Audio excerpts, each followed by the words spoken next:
Good evening. The time is 6:01, and I'd like to call to order the Planning and Zoning Commission meeting for May 19, 2022. Our first order of business is to recess into work session to review the cases. And with that, I'll recess until 6:30 when we'll reconvene into the formal commission meeting. The time is now 6:01.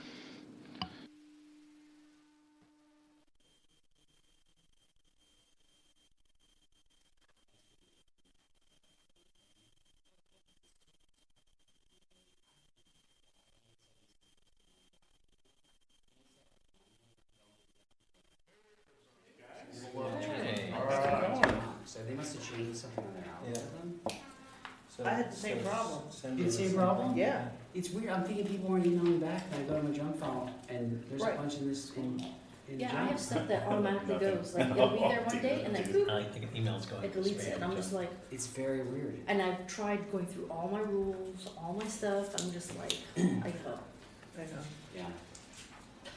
Okay, so we're not gonna have Sue or Glenn today, so this is it. If you want to go call the meeting whenever you're ready. You didn't hear?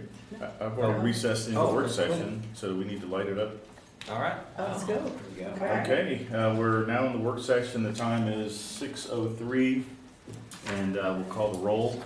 Commissioner, or Chair of the Commission, Edmund Haas, Vice Chair Portman is absent. Commission members Sue Blankenship, absent. Cindy Bishop, Here. Freddie Guerra, Here. Ed Marr, Here. and Jim Walker. Present, sir. All right, I will turn the meeting over to Mary Prone Boswell, who will lead the staff discussion and presentation of cases. Mary? So I'm just gonna talk about the things that went to city council, and then I'm gonna hand it all over to Matt, who has the items this evening. So both items that you saw at the last meeting, the hog wire fence at Stratford Lane and the carports went to city council, both were approved unanimously. We even had, for the hog wire fence, they decided on a acceptable location for the easterly side of the fence. It's been moved. Access for city needs? Access or the gate or is whatever? coming, yes, Okay. but we're halfway there. And then the ordinance for the Coppell School District for the 9th grade campus was approved at the last meeting as well. So I saw that the structural engineer or the structural engineering review was removed. Correct. So the people that have them don't have to apply for permits. They have to apply for a permit, they But just there's have The to have. fees waived, the permit fee was waived, Fees are and waived. the structural engineering It's waived. review was waived. Yeah, So if it Council falls and it hurts somebody, we are approving the location only. Yeah, so they come in for a permit, they stamp it approved for location only. Yeah. Not for structural. And so then they'll go out and inspect it. If they see something that's severely wrong, they'll point it out to them and make sure it's fixed. Yeah, Interesting. Oh, so they will do a visual inspection? Yeah. oh, yeah. they Okay. will. Okay. but all new ones has to have a structural. Goes through the full Yeah, deal. okay. Yeah. They just comply with the building code. Yeah, Everybody was happy. The council was all happy, the Yeah. people were happy. It was a good meeting. Were you in attendance for it? No, I watched it. Yeah, I just watched it. Good, okay. all right, now I'm gonna hand it over to Mr. Steer, who has the one item on our agenda. Okay, yeah, so the one item is the sign ordinance revisions, and what I did was I incorporated the changes from the subcommittee meeting and then added billboards. So there's a discussion that I want to have. There's 7 billboards on East Beltline that have been removed. In exchange for removing those, they want to reface or redo 2 billboards that are on 635. They're in the general same location. They just want to replace them with digital faces. And so this was a good trade-off. And so per text dot, we need to write it in our zoning ordinance to allow for this action. So it's been vetted through our city attorney, so it's looking good.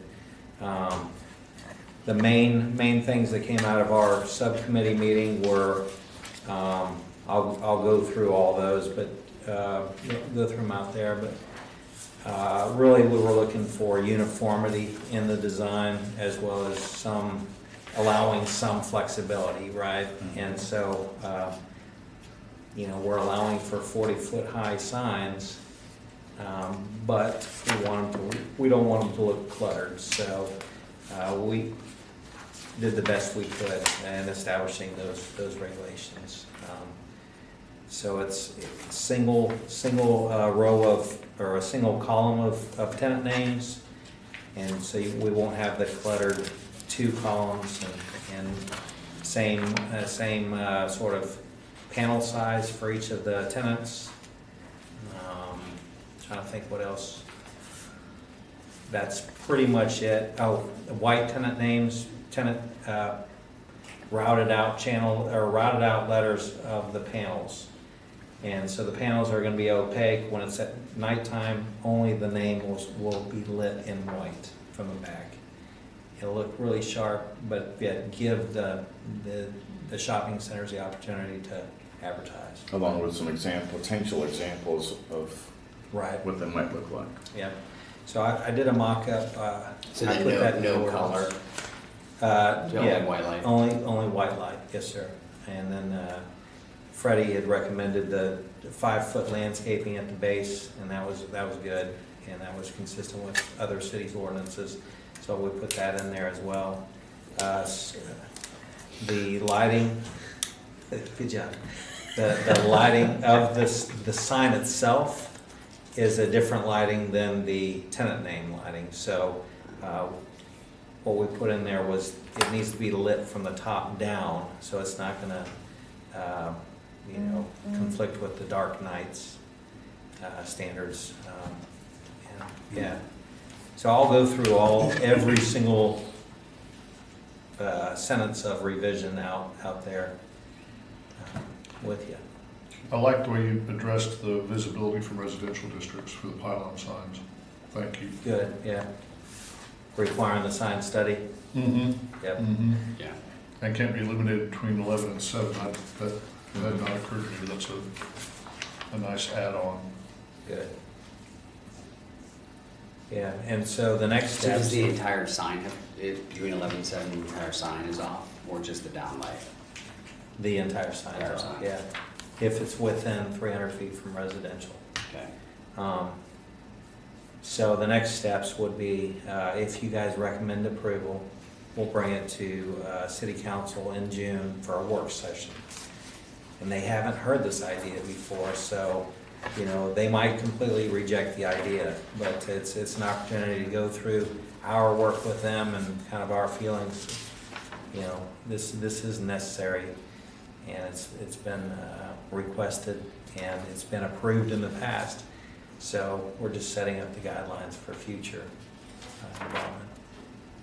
On the swap for the digital displays on 635, is there anything on light intensity so that they don't become, if they are all white, they don't have this big beacon of light? Oh, for sure.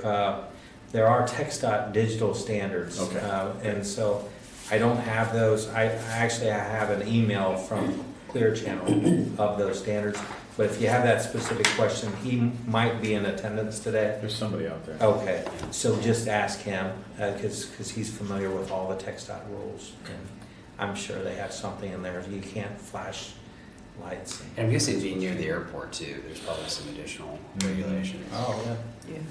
Are we talking about a digital billboard similar to the one that's on the south side of 635 near Freeport Parkway, kind of like that? Now that is an ideal sign. That looks really nice. Yeah. Has masonry on one side. So I asked him for, if we could have one of those, and he says that is unique because he had mentioned something about dark being too close to it and it needing to have a center pole.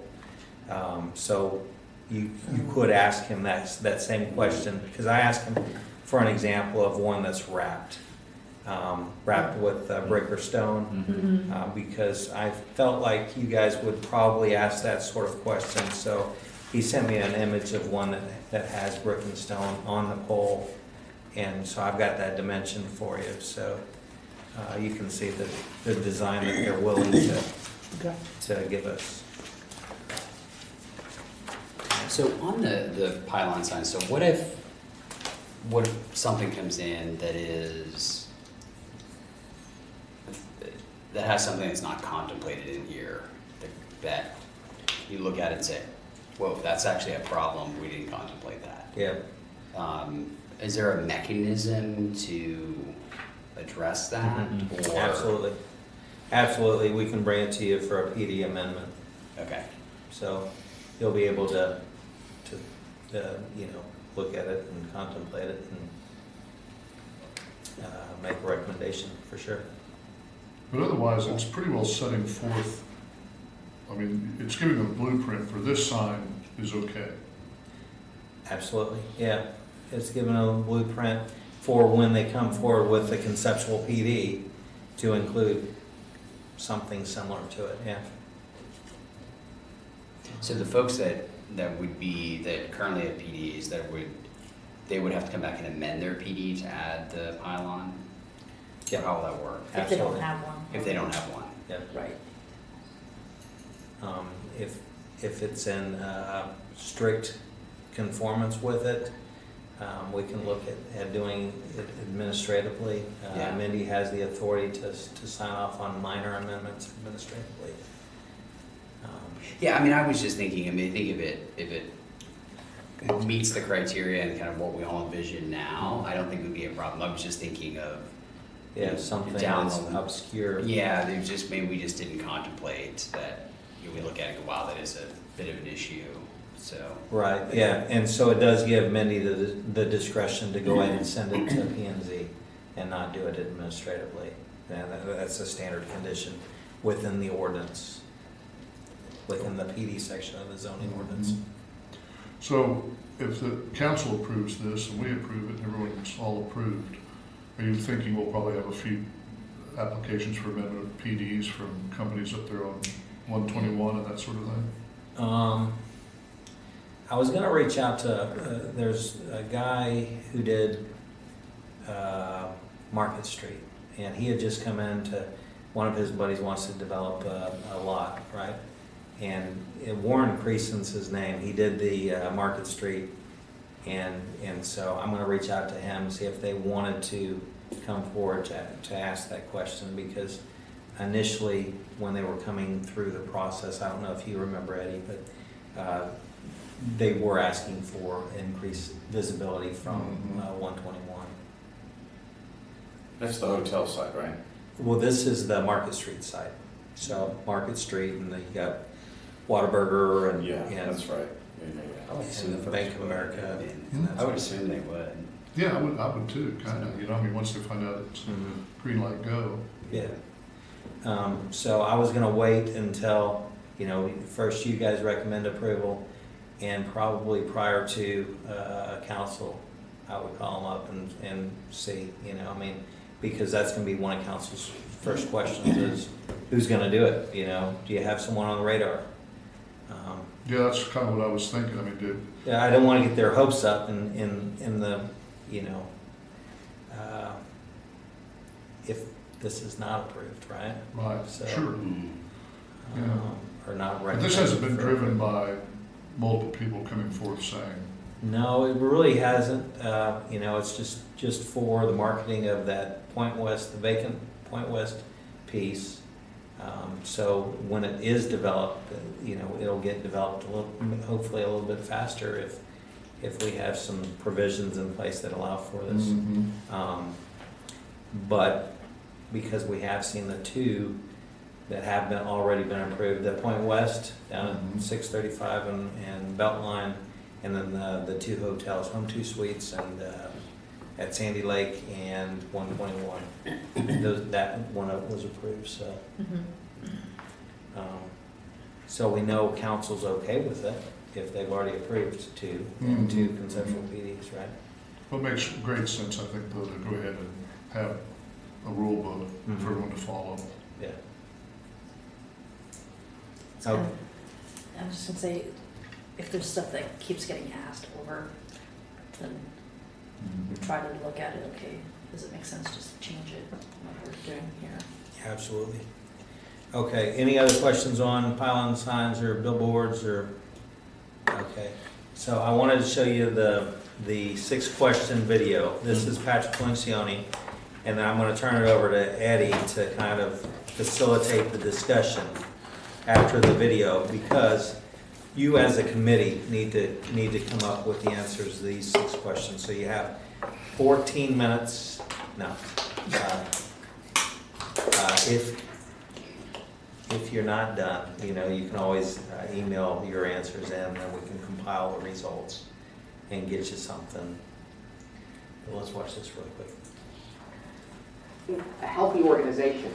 The second discipline is about creating clarity in an organization by making sure that the executives are completely aligned around 6 critical questions. Let me take you through those questions. So first pause for a second. The first question, So the organization is the Coppell Planning and Zoning Commission. So every time he says organization, think the board, okay? is a simple one, but a critical one. And that is, why do we exist? Every organization needs to understand that ultimately there's some idealistic reason why that organization must exist, why it makes a difference in the world. Now, many companies hesitate to do this because it seems too ethereal and too abstract.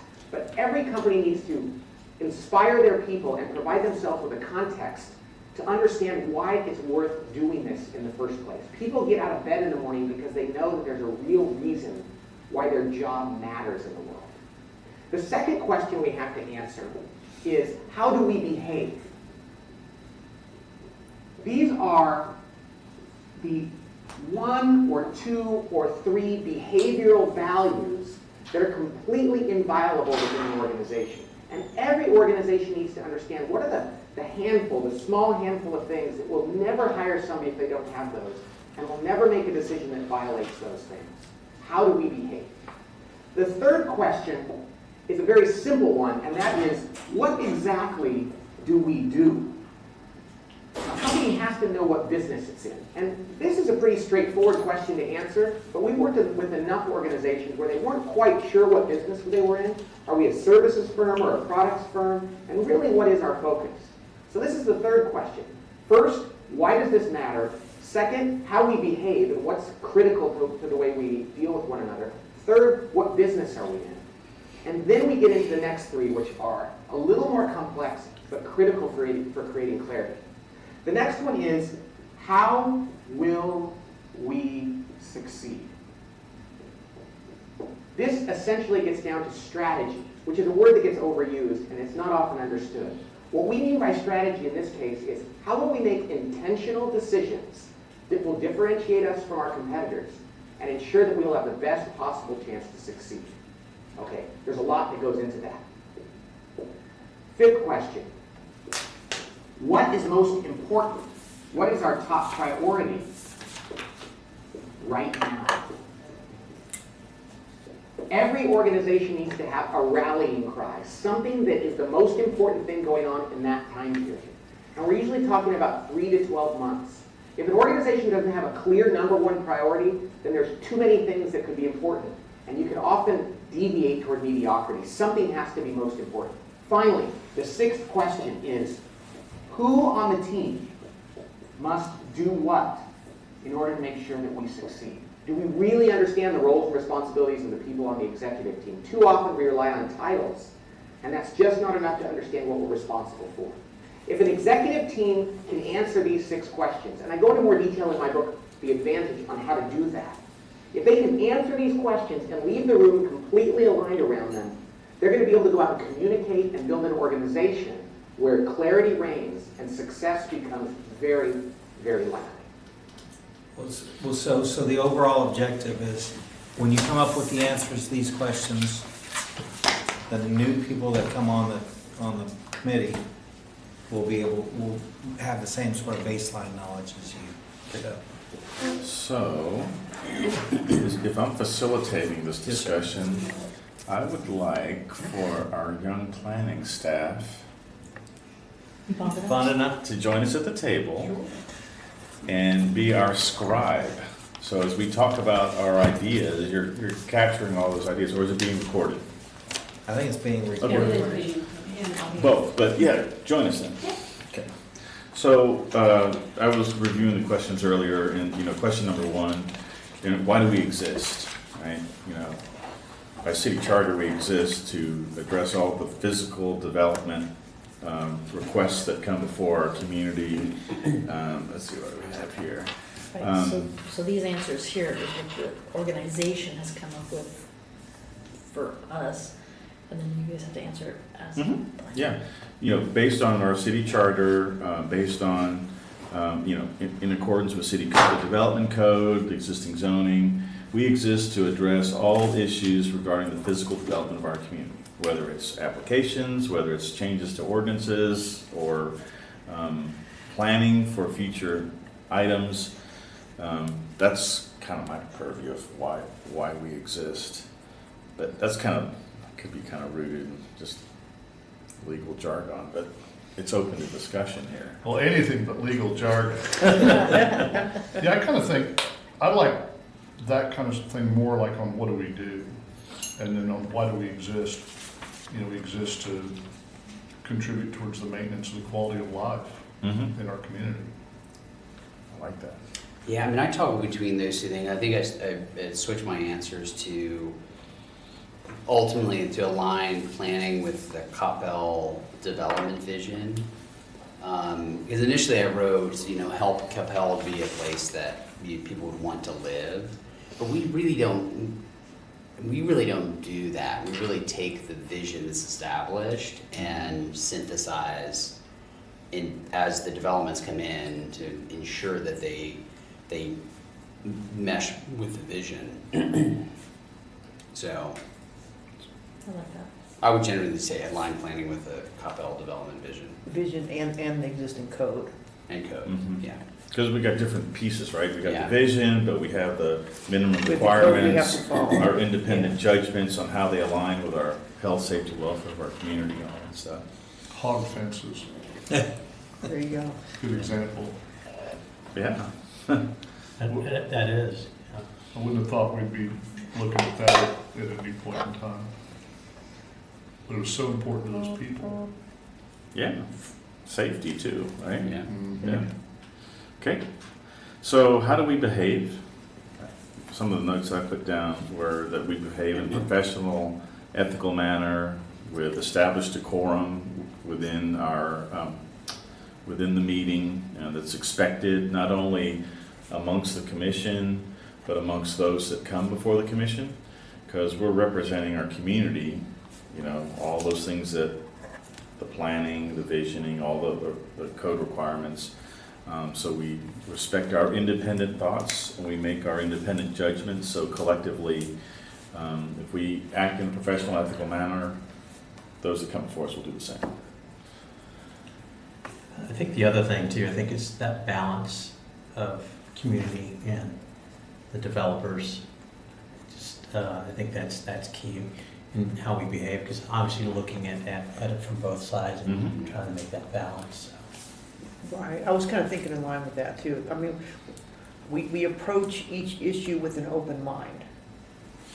So I'm looking at That was number 4. You took my answer. Damn it. I kind of had the same thing, independent judgment. Yeah. But also with respect, right? We may have differing opinions and we want to take that into consideration. Likewise, the public may have a different opinion of what they think an application is, or an ordinance, or change an ordinance, et cetera. Yeah. So, Well, I mean, I think what I've seen, being on the board for a while is, and I think and Eddie does a great job of this in terms of engaging with the community, of trying to understand what their position is and really to listen, and very much tied to, I think we do that as a group, is a big part of what we do, is really try to understand what the what the concern is and try to get to an answer. I mean, we spend a lot of time just trying to understand, and probably a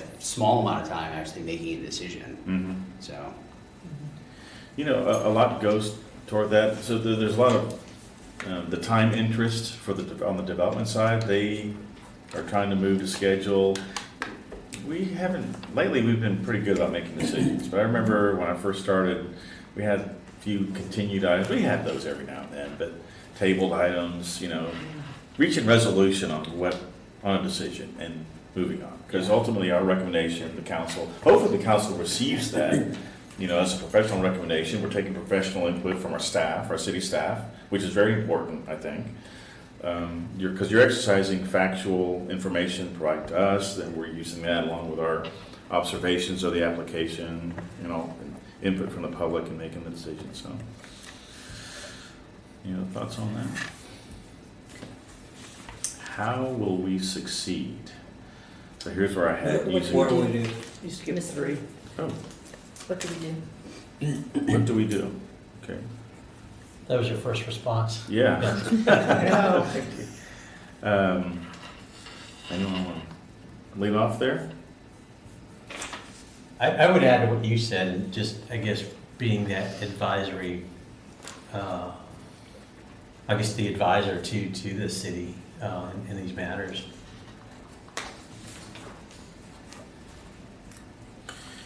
Yeah. Under 3? Yeah, for 3, sorry, I'm sorry, before already, gosh.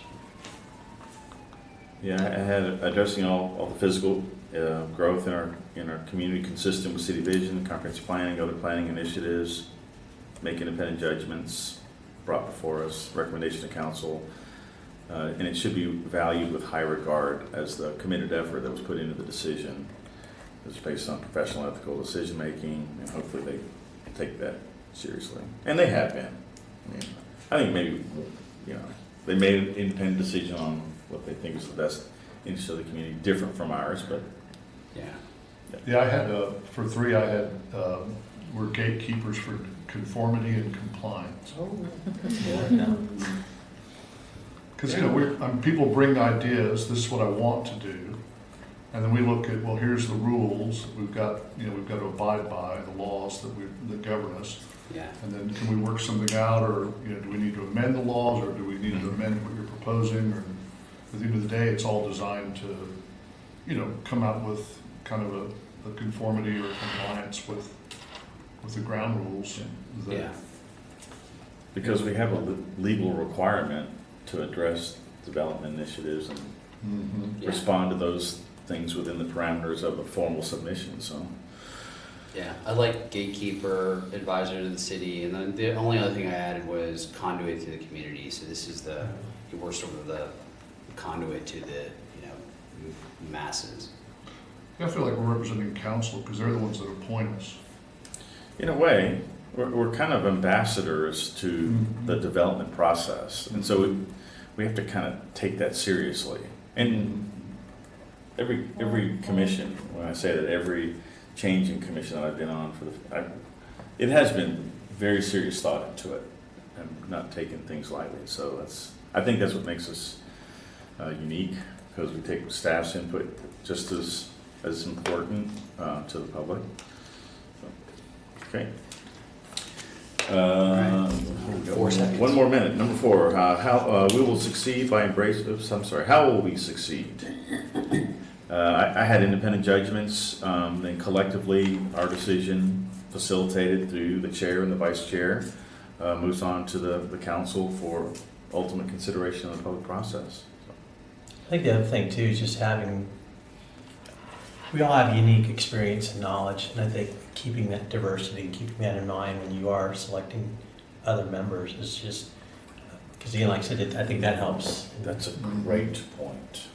And I think the interview process that we've had, you have city council, you have planning, and you have a liaison, so you have 3. I think that's worked well. Yeah. Diversity. Yes. And so if I could bring staff into the discussion, what qualities do you seek in, I mean, might be providing input, in the selection process, but what qualities do you seek in potential commissioners? Open-mindedness, I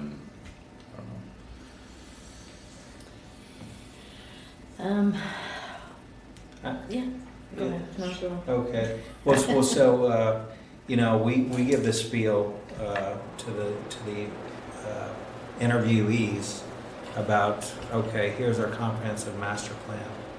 And this committee's appointed to make this a reality, right? And if say it's not, if it doesn't make common sense, you know, to revise the rules to kind of make what they want to do happen, you know? And so we mentioned the fact that we've only got 150 acres of commercial land and 117 lots left for residential development.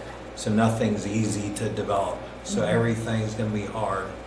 And, you know, so we need to take input from, you know, each side on it. Not just our rules and regulations, but, you know, maybe the developers, they might have more experience in doing this sort of thing. So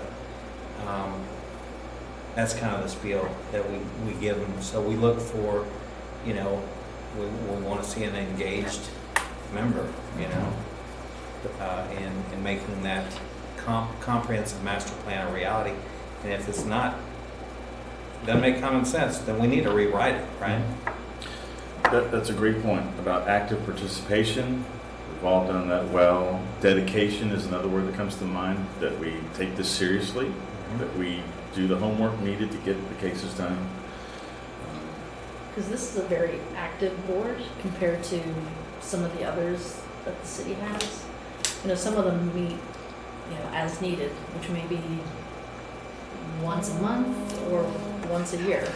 But this is pretty consistent, once a month. So we definitely need to have people that are committed, know the community. I look for common sense. And, you know, just kind of what their background is at. So do they comprehend what we're talking about? Because you want someone who at least Has the base has a base knowledge, right? Because you can teach certain things, but if you're not even, if you don't understand what we're doing, it's not going to help anyone. I think the other thing is the diversity of our backgrounds. We all have relatively differing backgrounds in our professional careers, but all that contributes, I think, successfully. We've got legal folks, we've got engineers, we've got planners, we've got marketing, it's a diverse group of folk that I think contributes kind of the wellness of our decisions. Yeah. Okay. So what do we think are items that are most important right now? I had written down aging infrastructure, aging population, finding potential solutions for housing, kind of the futures-oriented approach, being mindful of that. Implications of the streamlining on the west side, the tax. Should there be any other planning on the west side? If some of those distribution facilities turn dark boxes, what do we do with those? How can it be something that continues to maintain our viability? I mean, an important contribution to our community for our overall success. Yeah.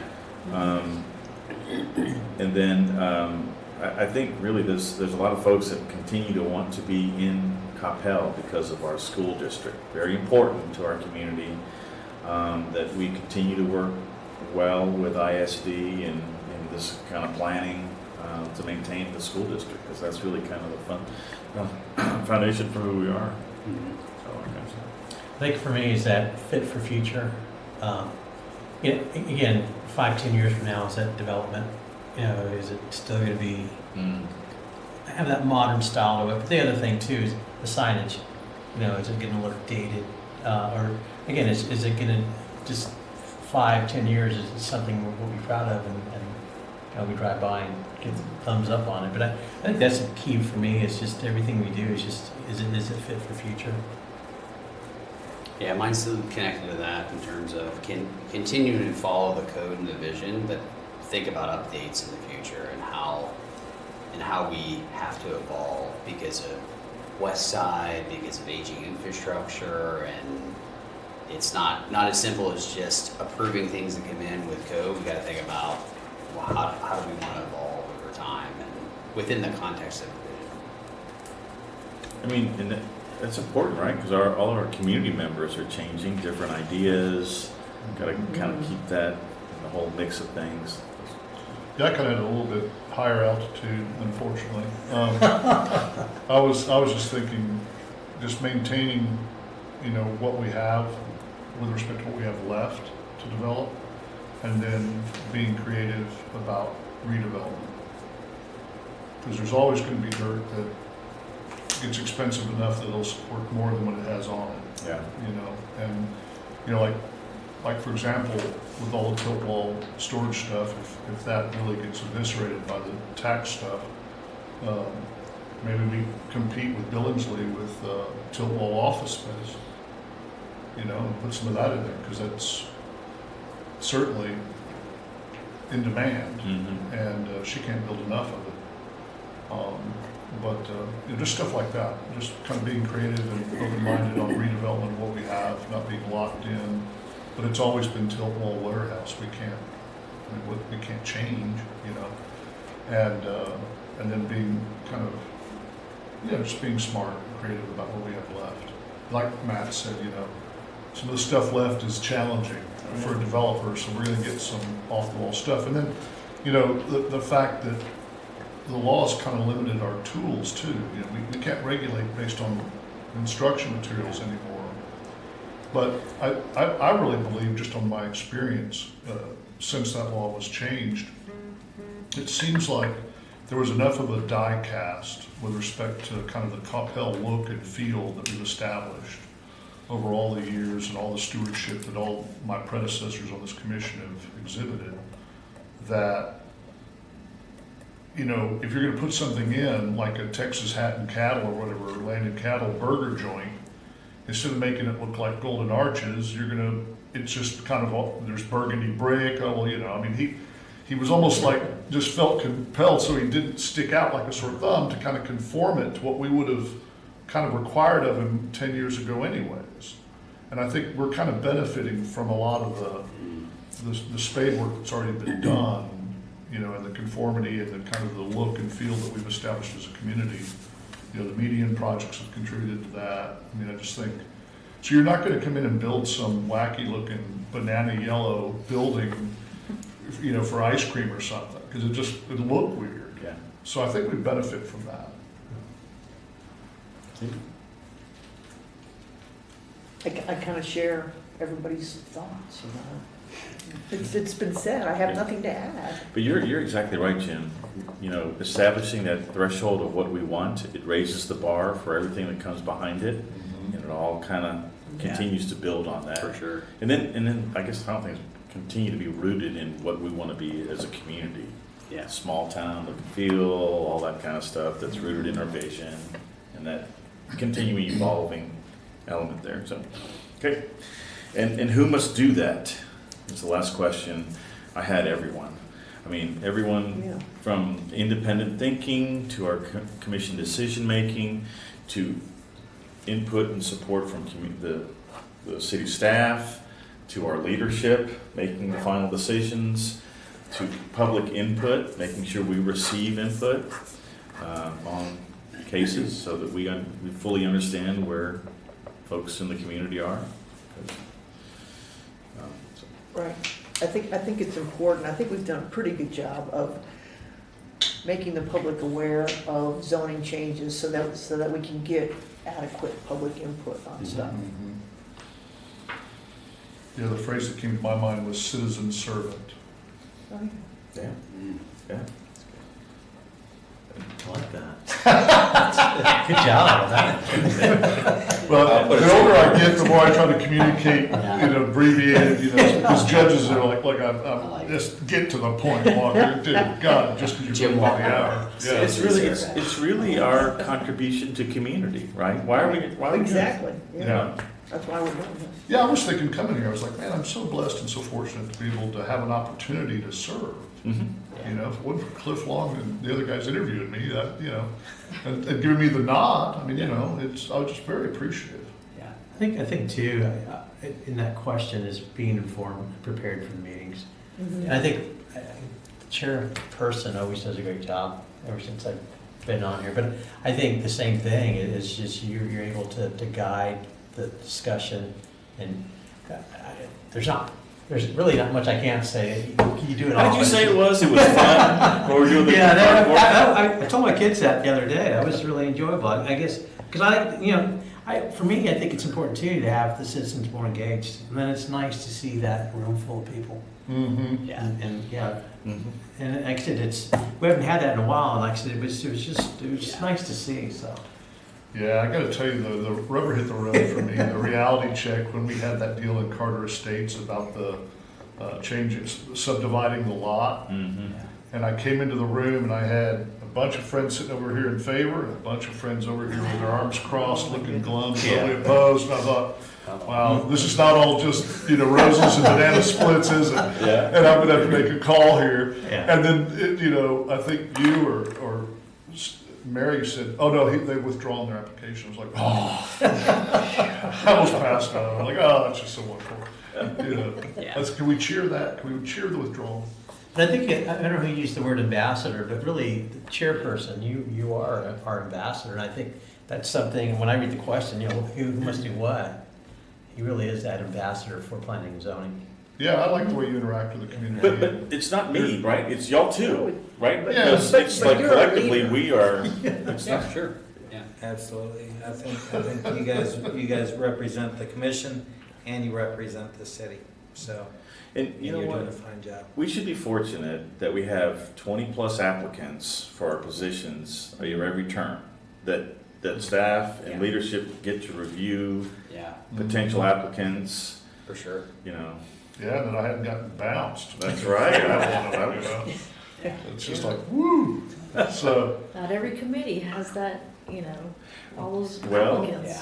Yeah, well, we're, this is an important, we do some important stuff that really does, we'll drive by and, oh, there's that Quick Trip. Well, I voted against it, but I'm kind of glad that council overrode me now, because we're printing tax money, and with the change in the tax code, that's origination, so. Yeah. and I remember one of the residents said we were snobs. Y'all are snobs here in Coppell, wanting to have higher and better use than the Quick Trip will give us slushies and whatever, but you called us snobs. I know. I remember that. I was like, Okay. Well, I mean, that's the slings and arrows of Yeah. the stuff we've got to do. But yeah, I just, I'll drive by and I'll see like the results of something that we recommended or we did, or and it's just like, wow, I feel like you're having an impact, and it's real positive.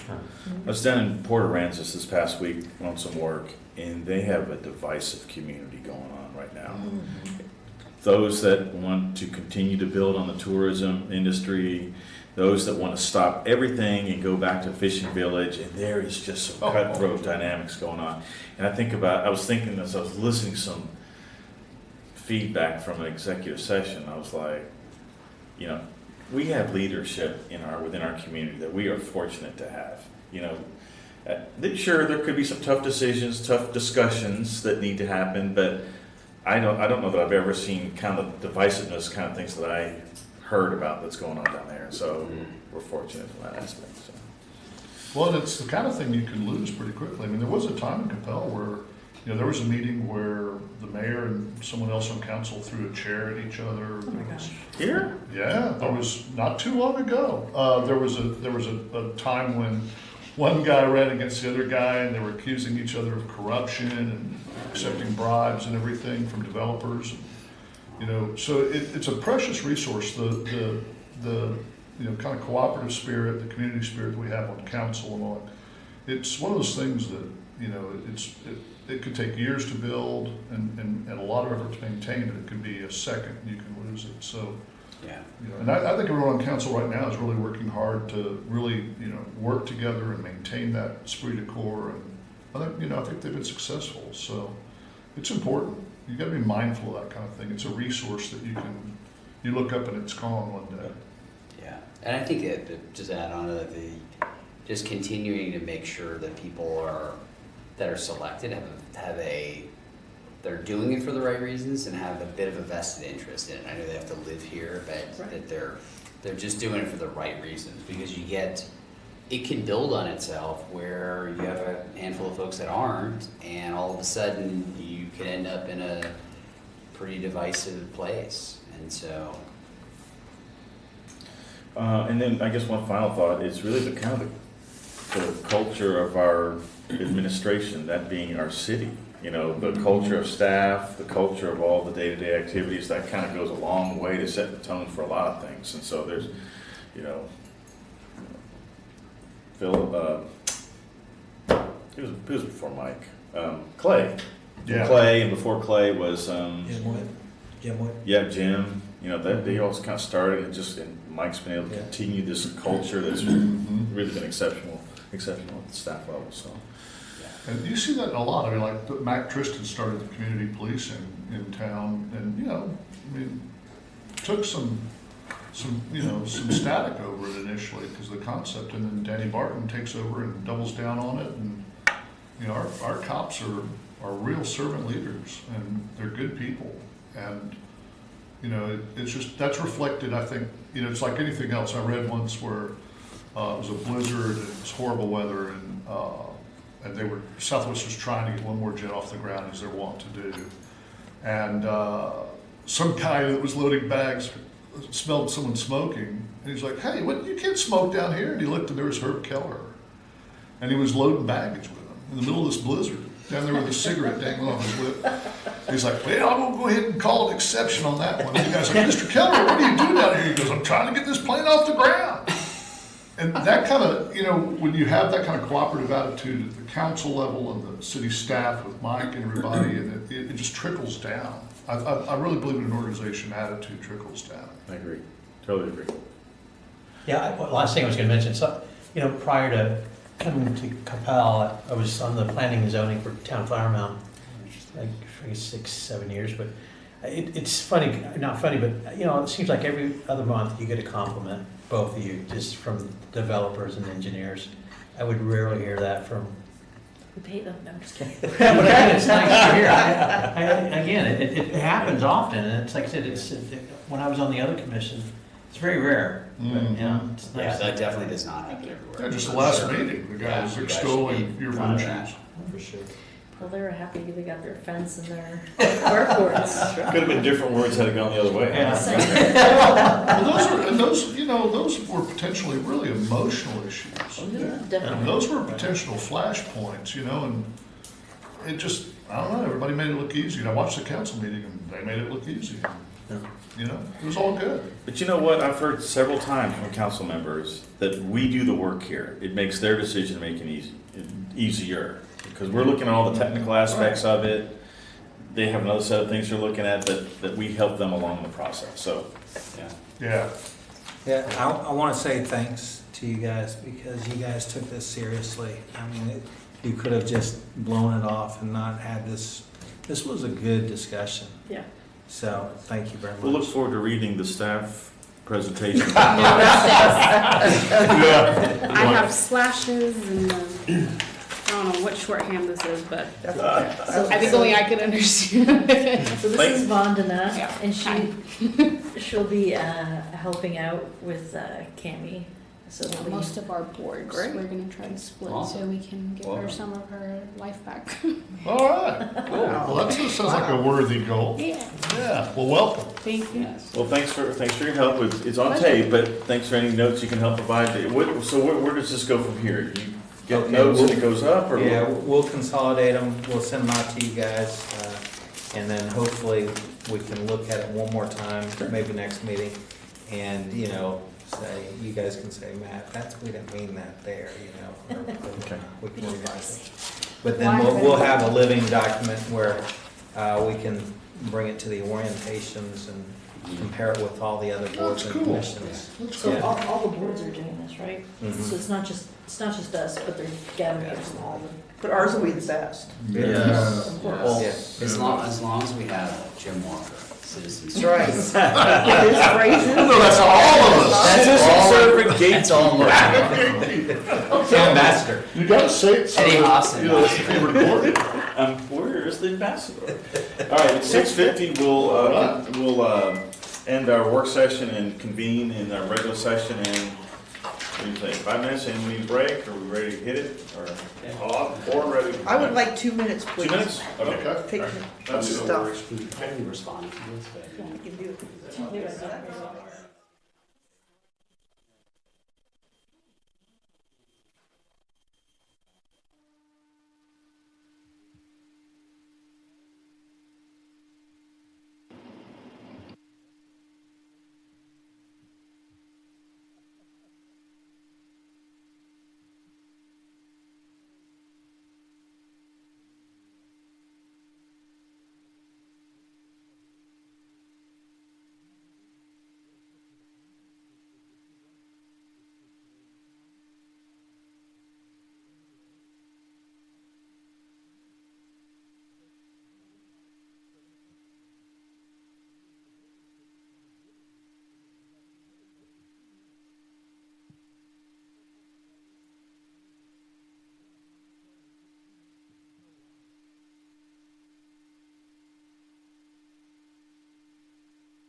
All righty. The time now is 6:56, and the Planning and Zoning Commission is now reconvening into regular session.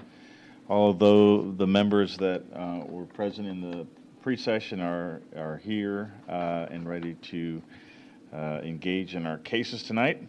Item 5 on the agenda is the citizens' appearance. Cammie, did we have anyone? We did not have anybody sign up, so we'll move to item 6, which is the approval of the meeting minutes for April 21st, 2022. Were there any comments by the commission, or is there a motion by the commission? I just wanted to say, with all of the appearances and all the names, and just great work putting the minutes together. Okay. So that was a compliment. Is that a motion? While I'm at it, I'll go ahead and move for Chairman for the approval of the minutes. All right, we have a motion by Commissioner Walker. Is there a second? I'll second. Commissioner Bishop. Cammie, would you call the roll, please? Please respond by saying aye or nay as I call your name. Commissioner Guerra, Aye. Chairman Haas, Aye. Commissioner Maurer, Aye. Commissioner Walker, Aye. Commissioner Bishop. Aye. All approved, none opposed, motion carries. All right, before we go to item 7, I'll go to 6.5. Today was voting in the primary, so the polls are open tomorrow from 7 to 7. Folks, come on out and do your duty there. Item 7 is a sign ordinance text amendment. This is the public hearing to consider approval of Code of Ordinances, Chapter 12, Article 29, that being our sign regulations, Section 12-29-1, definitions to amend provision for business zoning districts. I'm sorry, to amend 12-29-4, provision for business zoning districts, and to add 12-29-7, digital signs, to define and allow for pylon signage adjacent to State Highway 121 and IH 635, and to allow public and private schools to use changeable letters on their monument signs, and to change gasoline to fuel, and to add 12-29-7 digital signs to allow for the relocation and digital conversion of 2 off-premise sign structures, and provide for regulations and definitions. We have a staff presentation by Matt Steer. Matt? Mr. Chairman, Commissioners, good evening. This is item number 7. It is your first and only public hearing this evening. Staff brought a similar request before the Commission on December 16th, 2021, and February 17th, 2022. Initially, defining and allowing seasonal businesses to have changeable letters on monument signs was part of the request. Per the request of the Commission, that part was excluded and approved through a separate PD ordinance. Additional regulations for the pylon signage and minor verbiage change using fuel in place of gasoline where it references prices within the monument sign were included. Digital billboards were added to the proposal with the latest revision. And so I'll go through the complete proposal with you this evening.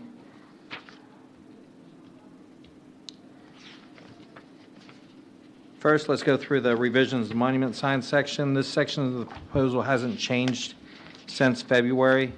So we're proposing to add public and private schools as uses allowed to have non-electronic changeable letters. In addition to those uses, religious institutions, governmental organizations already allowed.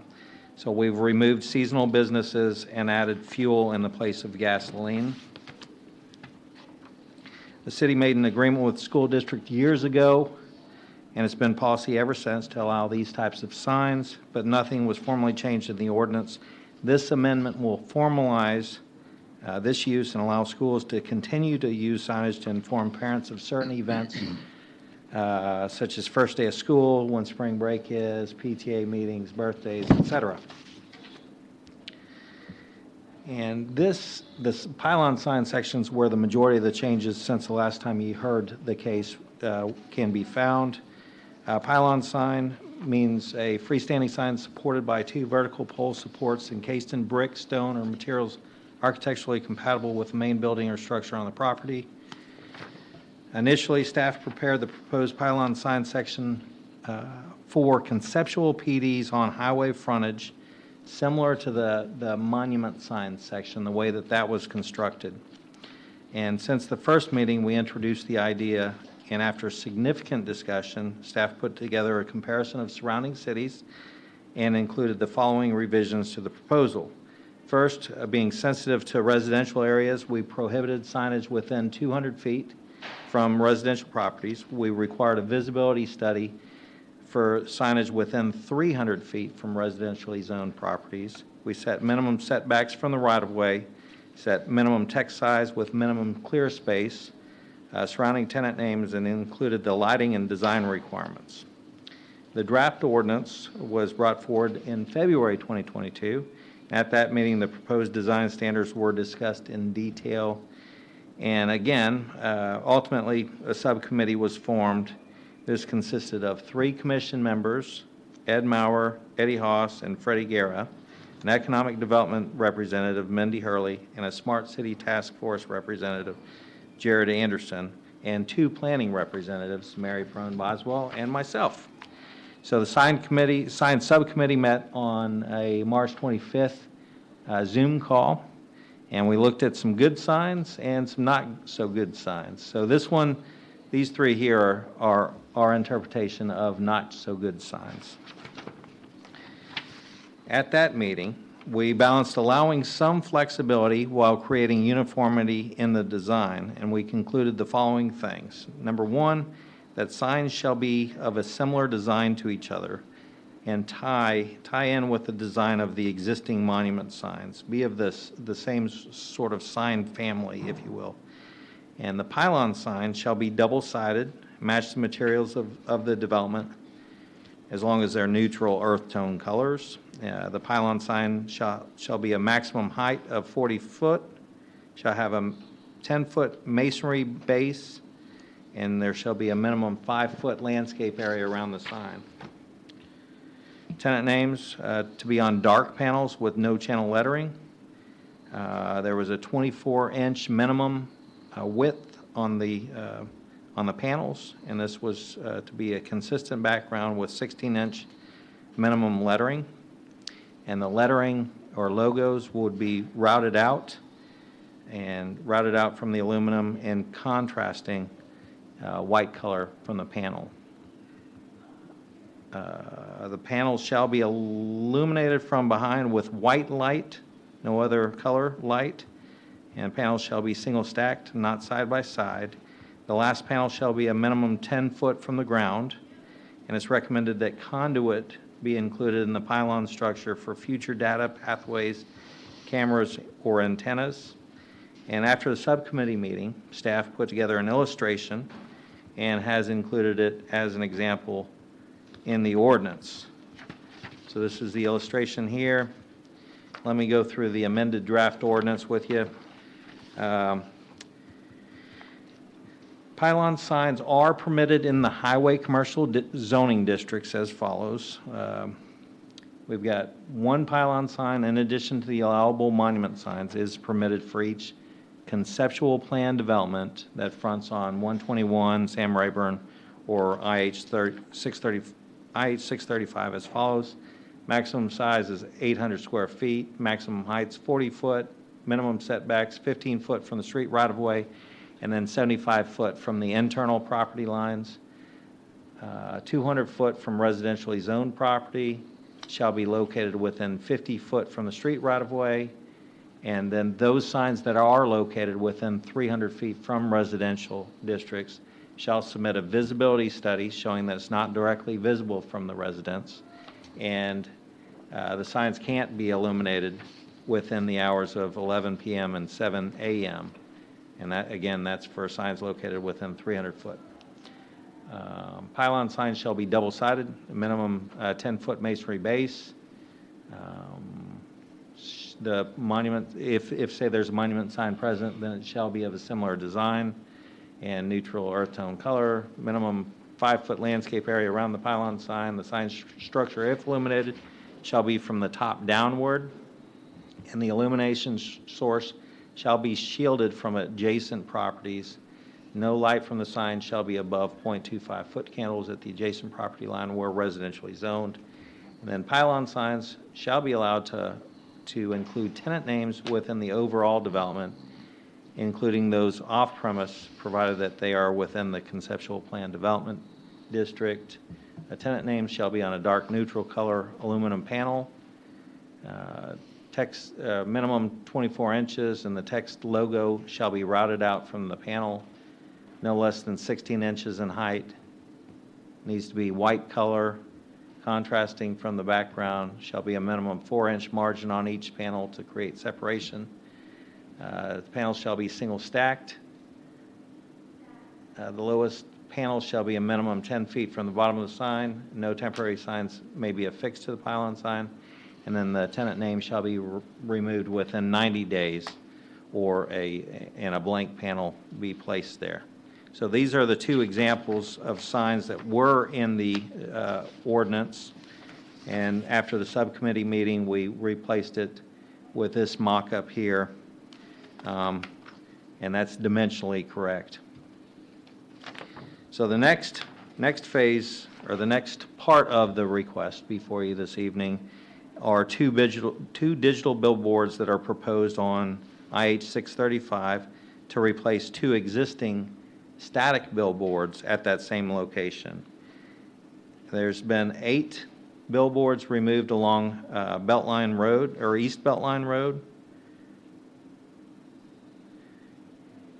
TxDOT rules allow cities to decide if they'd like to incorporate the relocation and digital technology into their sign ordinances. So first, I want to show you, this is the before picture on East Beltline Road, and then here's how it looks after. A lot cleaner. And then here's a image of if you're driving west on Interstate Highway 635, you see the existing sign that's a little bit further down, and that's to be replaced with the new digital sign to your right there. That existing sign will go away. And then here's the before picture if you're driving eastbound, and then the after with a digital billboard. Mr. Morris is in the audience. He sent me a picture of a typical billboard with the masonry surround, and this would meet TxDOT's regulations. We went through kind of the measurements. There's a 14-foot width or height of the sign by 48-foot wide, and then it's got a 3 to 4 foot apron below that says clear channel. That would be a dark color, dark bronze color, and then the base is a pole structure, and so staff's recommending approval of amending the sign ordinance to include changeable letters on monument signs for schools, pylon signage on highway frontage for conceptual plan developments in the highway commercial district, and digital off-premise sign replacements on IH 635 and the DART right-of-way. And that concludes my presentation. I'll be happy to answer any questions. We've got Greg Morris in the audience with Clear Channel as well, if you have any questions for him. Okay, very good. Thank you, Matt. Quick question. If you could go back to the changeable message sign there, go back there. So the math here, 20, 40, 49, 54, isn't the overall height limitation 40? Well, so this is a billboard. This is not a pylon sign. Okay, sorry. Okay. Any questions of staff by the commission? I had a couple. Go ahead. Okay, thank you. So are the highway commercial zoning districts that we currently have, can we say with any level of comfort that those are the only highway commercial zoning districts we'll ever have? Is there any potential for, expanding to other parts of the town for additional highway commercial districts? Right now, I believe the highway commercial districts aligns with the freeway commercial districts of the master plan. Mm-hmm. So under the current master plan, we don't have Okay. any room for growth. Just in terms of the, like the risk that how many of those pylon signs we'd end up with. But so absent a change to the master plan, we know pretty well where the pylon signs will be limited to being. That's correct. Okay. And I had a question on, if you could bring up the screen, please, Matt, where you had the wording of the pylon sign. that talked about the materials and the limitations on it. There you go. Okay. So when we are specifying that the pylon sign materials will be a neutral earth tone color, or that there'll be a minimum 10-foot masonry base, are we at risk of violating the statutory prohibition against dictating building materials? No, because this is an accessory structure. This isn't a main structure, a habitable structure. Okay, so the prohibition against our regulation of building materials is just limited to buildings. That's been our interpretation. Okay, good interpretation. And then had a question, because I drive down the East Beltline to get home every day off of 35. Were the billboards that were removed, weren't they taken down to accommodate, aren't we putting in two separate sets of rail for DART, for the light rail? I thought that's why those signs would have been removed, because they're clearing all the foliage too. That is correct. That's why they were removed.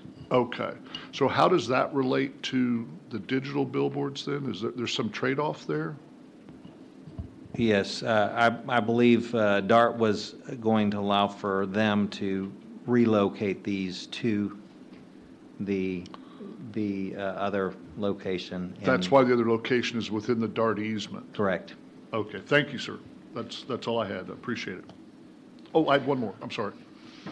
Okay, on the minimum setbacks, so the minimum setback for the pylon sign is 200 feet from a residentially zoned property.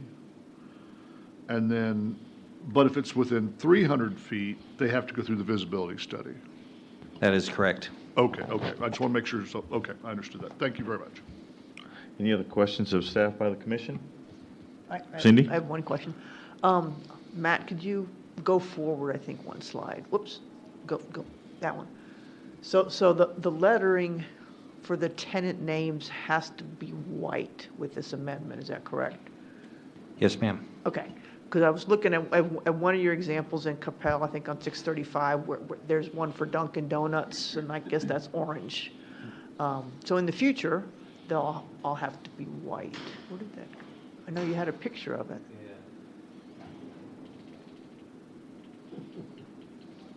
There it is. Yeah, so the Dunkin' Donuts was orange, so going forward, everything will have to be white. Right, yes, so the subcommittee looked at this and said that this is really an example of what we don't want to see happen again. So that's why we went to the panels as opposed to channel letters, and then we had the minimum separation between the text. Okay, thank you. I liked, Matt, that you included some of the visual images that we had looked at, kind of help give a portrayal of some, nice pylon-type signs, and some flexibility we might consider. Kind of following on some clarification to Jim's questions, the first one regarding the location of the signs and the relative to the master plan. Does the zoning align with the comprehensive plan? Yeah, so in 2003 to 2005, we had a rezoning that basically took the properties that were not in alignment with the comprehensive plan and went through a rezoning of those properties. So I think the majority of the highway frontage was included in that. And, I'm not absolutely sure along 635, but I think all those properties have been developed except for the Point West property, the large acreage down there, so. Okay. And then with regards to DART, you're obviously relocating the billboards for the new rail. Do we have any say? DART allowed relocation of those billboards to other areas within DART easements. If it's within the city of Coppell, do we have a say in any of the locational kind of requirements? As long as it aligns with not impacting residential areas and those kinds of things? Absolutely, yeah. Right now, we don't allow for the relocation. So this ordinance change would allow for the relocation of those billboards in that specific corridor, right where the DART crosses IH 635. Okay, okay. Thank you for that clarification. So, Mr. Morris, Greg Morris? Yeah, you came on down. I thought maybe I might ask a question, too, of you. Sure. So, good-looking sign there that we had, I think we had a picture of. Is that the one at Freeport Parkway?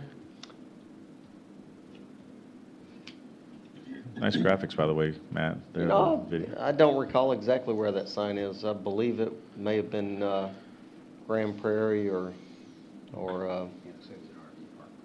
yeah, I'm not certain where that photo. I pulled it a couple of weeks ago and I had it in my email handy because we're doing one in Royce City right now and we're duplicating that surround in Royce City. Gotcha. So that's why I pulled that and Okay. I sent it as a good example. Yeah. I had a question in pre-session regarding the illumination of the digital signs. And the presumption is that TxDOT has maximum allowable They illumination. do, I can explain that. So we're limited to 8 seconds. They have to be a minimum of 8 seconds for every transition, and the transition has to happen within 2 seconds, but it actually happens almost instantaneously. If you're watching it, you have to watch it to see it change, and it just flips. It's an almost instantaneous change. So it's by design not to distract from traffic. Gotcha. And TxDOT has done multiple studies on this, and that's what their regulations are, and we comply with all of them.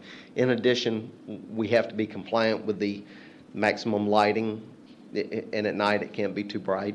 And there's lighting conditions. It has sensors on it that automatically adjust with lighting conditions. So if you get a storm during the middle of the day, it will automatically adjust to the lighting conditions Interesting. so that it's not too bright.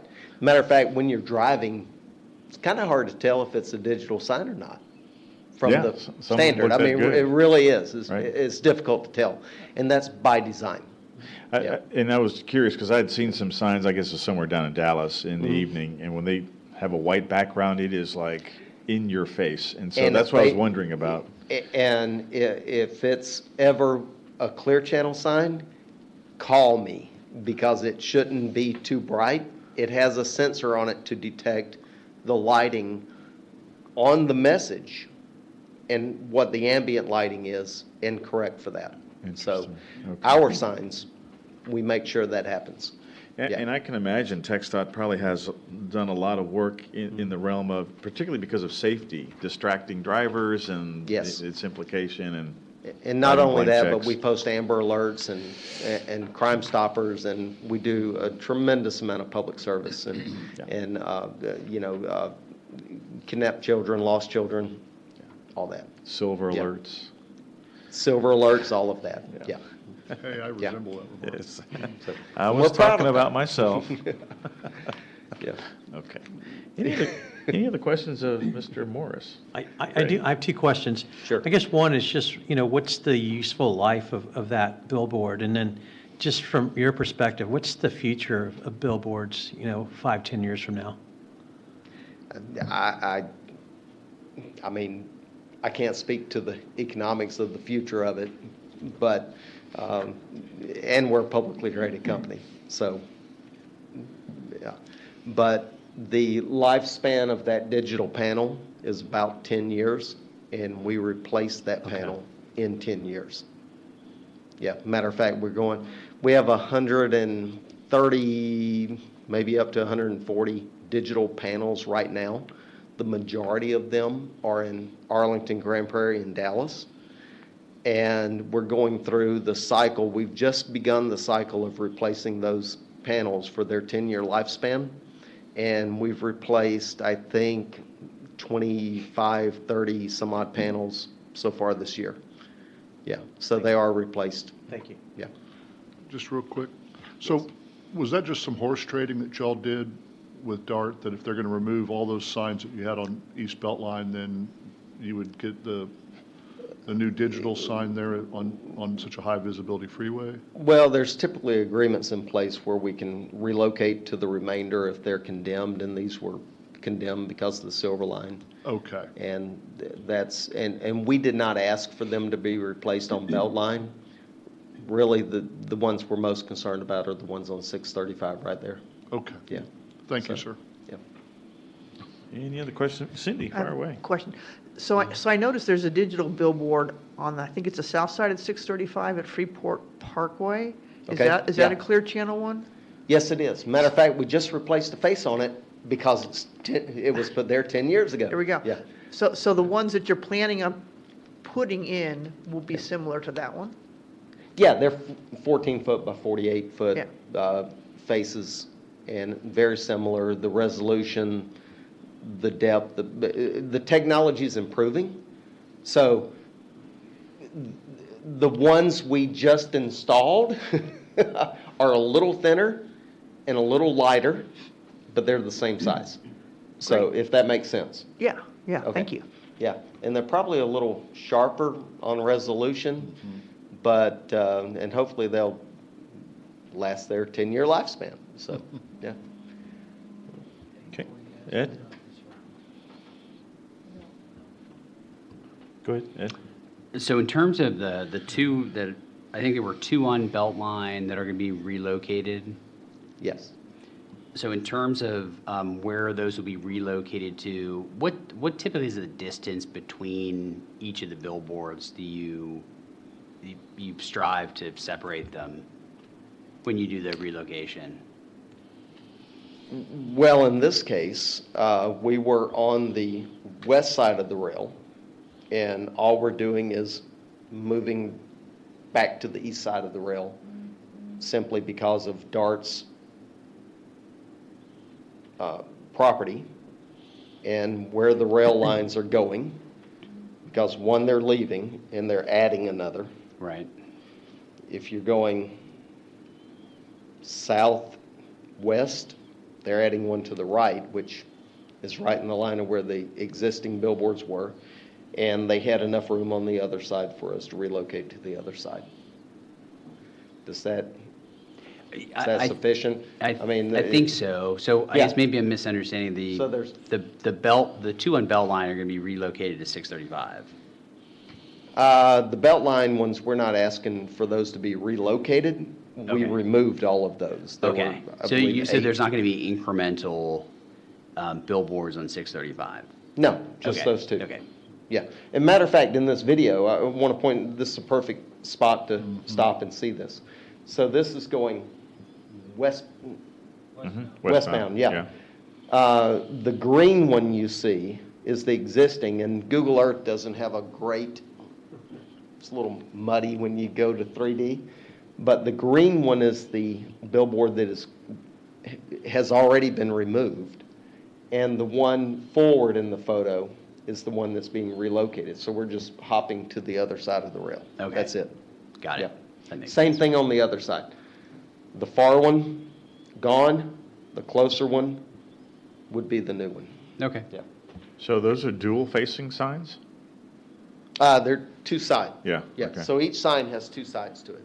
It's- Yeah, one printed, which is your traditional billboard where we change out the vinyl, and the other side is digital. So there's a digital facing one direction and digital facing the other direction. Gotcha. That's it. Yeah. Yes, ma'am. Cindy? Thank you. Back on that slide which shows the typical board, I forgot to ask you this. Yes. So this is a nice masonry base, which I don't think the existing one has. Are the new ones going to have this nice masonry I base? believe I've been told they are. That's my understanding. Yeah. The downside is, you don't see most of it below the bridge. So, yeah. Out of curiosity, what is the cost of an old billboard sign versus the cost of the new ones, ballpark? And that's difficult to answer. It varies. And I'm Okay, not how much is sure- that one, that picture right there, what's that cost? 100K? So it might, a lot more than that. I would not like to go on record with the cost on it, if you don't mind. Yeah. I was just I curious, might, didn't- I might get in trouble. I'm not at that level where I can decide if I can, yeah, tell you the cost. Feel free to call my manager. Yeah, yeah. It's a lot. It's more than what you said. Thank you very much for Yeah. coming down and sharing I appreciate it. thoughts and Thank you. information there. Sorry about that, but. Nope, nope, Yeah. all good. Yeah. Okay, this is a public hearing. you. Is there anybody who'd like to speak for or against the proposed application? Seeing none, I'll close the public hearing. Any final discussion by the commission? Or is there a motion by the commission? I just want to, first, I really want to thank everyone that served on the subcommittee. I think y'all have done a fantastic job. I really want to thank staff. I mean, you really labored through all this and all of our pickaninnies, and you know, this is one of the few times I remember we really sent you back and you got the subcommittee, and there was really a lot of doubling down and a lot of additional work, and you guys have done a fantastic job, and I really appreciate it. Thank you much. All right, now, rubber hits the road here. Is there a motion by the commission? Go ahead, big guy. Sure, I'll make a motion to approve the sign ordinance text amendments with the addition of the three additional considerations. Okay, we have a motion by Commissioner Marr. Is there a second? I'll second. Second, Commissioner Walker. Cammy, would you call the roll, please? Please respond by saying aye or nay as I call your name. Commissioner Guerra? Aye. Chairman Haas? Aye. Commissioner Mauer? Aye. Commissioner Walker? Aye. And Commissioner Bishop? Aye. All approved, none opposed, motion carries. Okay, very good. Thank you very much. Thank you, Matt. Thank you, Mary, for all your help on this one. Item 8 is update on city council items. We reviewed those in pre-session. Thank you for that update, Mary. Item 9 is adjournment, unless there is any discussion by the commission on anything. Seeing none, with that, I'll close our Planning and Zoning Commission meeting. The time is 7:28.